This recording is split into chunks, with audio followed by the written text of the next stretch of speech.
spicy. He has played versus Inadequance and Mark Togalde. That's move. We're going to see a weather ball. This is going to be unshielded. Pokémon has finally done it. So Pokémon is your 2025 EUIC International Champion. The key to success: pure luck and alignment, or skill and the right Pokemon? In this video, we analyze how the Spanish player Pokémon has become one of the best players in Europe.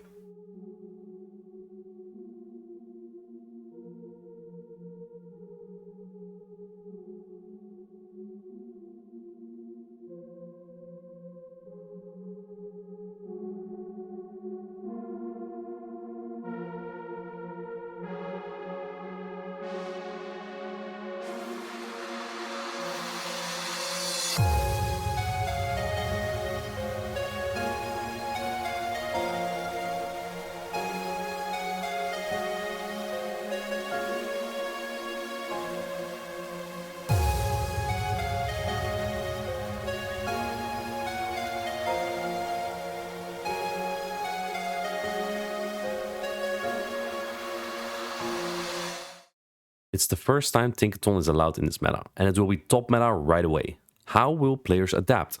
This is how the top usage in this meta shaped up.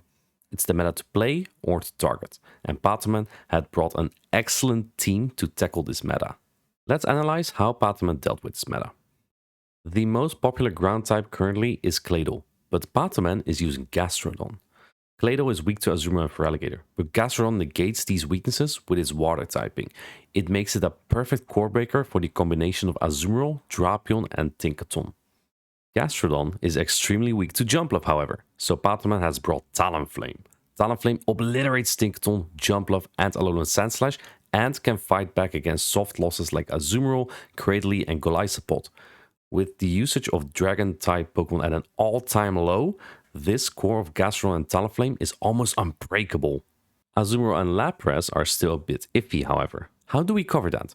Pokémon has chosen for the Jellicent and Charjabug. After the recent update, Hex is now a slightly stronger fast attack, and Discharge from Charjabug costs less energy.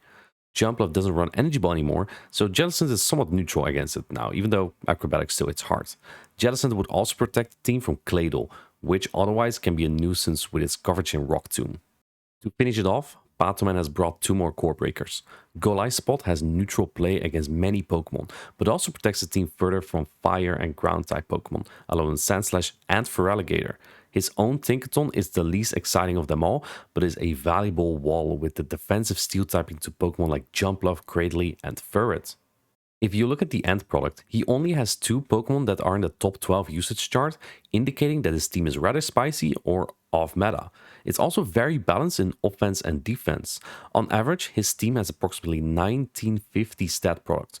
For comparison, Azumarill has a stat product of about 2450, and the Sableye has a stat product of approximately 1900. A team with this stat product likely has Pokemon that can function as sweepers with a shield advantage, and Pokemon that can take a hit to preserve Protect Shields. Conclusion: Pokémon's team is a combination of offensive and defensive Pokemon you don't see too often, and thus, trainers may not be very well prepared for them.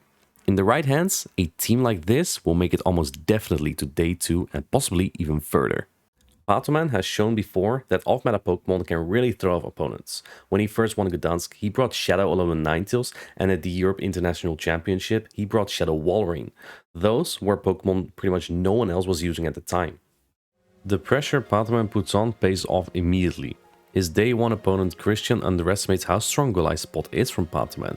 It comfortably defeats Swampert, has a slightly positive matchup against Tinkaton, and can hit Talonflame and Cradily for hard-hitting super effective damage. Christian keeps bringing the Swampert that he is comfortable with, but it is useless against Golisopod and Jellicent from Pokémon.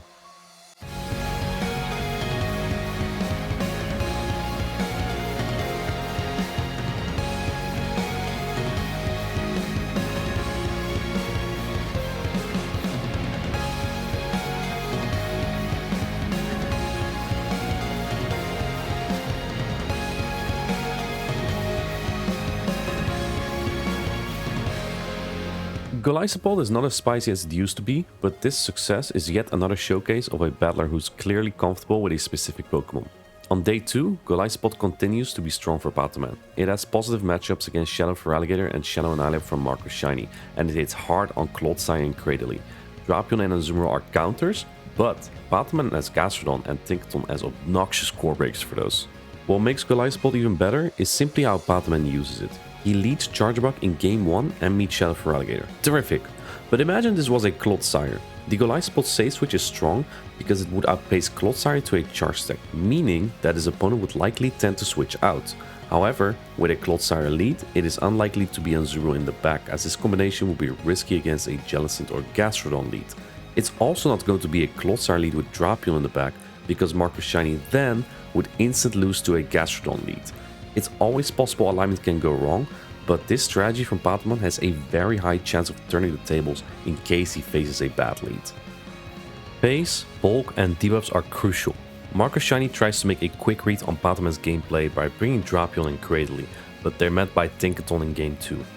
Next up is the winners semifinals against Borja. Borja's team is not exactly meta either, so this matchup requires some extra thinking. He protects Malamar very well, and the Clodsire with Stone Edge wins in most shield scenarios against Golijspot even. What Patoman really has going for him here is that Gastrodon is almost entirely free. That doesn't mean he needs to play it though. The read Patoman makes in this match is that Borja may fear the Gastrodon, so it's likely he brings the jump bluff. Despite the presence of both Diggersby and Clodsire, Patoman still leads Tinkaton and sticks to old reliable Golijspot save switch. This time, he is met with a terrible lead. Diggersby. The Golijspot save switch is still strong though. The only answer Borja has is jump bluff, so either he's forced to stay in to chip the Golijspot, which would also stall the clock, or he has to bring out jump bluff. This frees up the Jellicent from jump bluff. But it's not done just yet. To ensure Jellicent can deal with a potential Feraligatr in the back, Patoman needs to get shields down. Feraligatr relies more on fast attack damage there, so the less shields there are in play, the more favorable it becomes for Jellicent. Golijspot from Patoman puts in a ton of work and allows Patoman even to force switch advantage. It puts Jellicent in a perfect position to close out the game. After defeating Borja, Patoman would face off against HK Assassin in the winners and grand finals. Patoman seemed undefeatable so far, but he loses 0-3 to HK Assassin in the winners finals. What happened here? The issue I face myself is that core breaker Pokemon are easy to target by other Pokemon with that same role. Unfortunately for Patoman, the final boss of the Sevilla Championship has a Stunfisk on their team, and this Pokemon can defeat anything on the team of Patoman consistently, except for the Gastrodon. The only way to deal with this is by exactly aligning the Gastrodon on the Stunfisk, or weaken it severely with a softer matchup like the Golijspot, and then hoping switch advantage in the back won't be as important. This works in game 1 of the grand finals. Instead of relying on the Golijspot, Patoman now unleashes Talonflame. With a shield or energy advantage, Talonflame is one of the best closures in the game. It also nullifies the superior from HK Assassin that he keeps bringing for the Gastrodon. So if it's 1 versus 2 but Talonflame has a shield advantage, it actually looks really good for Talonflame. The grand finals is where Patoman relies on his main core the most. Gastrodon is needed for Stunfisk, Golijspot offers wiggle room to gain a shield advantage, and Talonflame closes. It's probably the safest line for Patoman to run in this incredibly hard matchup, and he plays it 3 times in a row. Crossing his fingers to get the alignment or shield advantage, he actually manages to reset the bracket by 3-0. Patoman came from the losers side of the bracket, so he needs to win another best of 5 against HK Assassin to claim Sevilla Championships. But his opponent is no fool. Patoman continues with his solid strategy, but HK Assassin now adapts. He recognizes that Lapras has the best play into the 3 that Patoman keeps bringing and tears down his strategy. HK Assassin takes it so far even that he doesn't mind benching the superior. Patoman always brings Talonflame for the superior, so bringing 3 counts to Talonflame basically makes it a 3 versus 2. Even when Patoman finally finds his Stunfisk with Gastrodon, Lapras is too difficult to handle. Being 1 game away from elimination, Patoman is going to try and make a prediction to counter the Lapras. Despite terrible matchups against Stunfisk and Shadow Swampert, Charjabug can deal with both Lapras and Superior, but it doesn't work. He faces the Lapras in the lead, and he knows that means HK Assassin likely has Charjabug covered quite well in the back. Without the alignment, Patoman is unable to overcome HK Assassin in game 3, and ends up as the runner-up in Sevilla.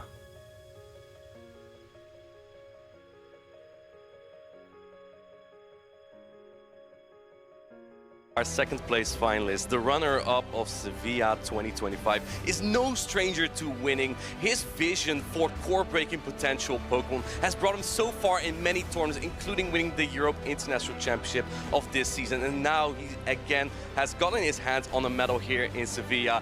Let's hear it for your Sevilla runner-up, Pokémon! Congratulations. Thank you, man.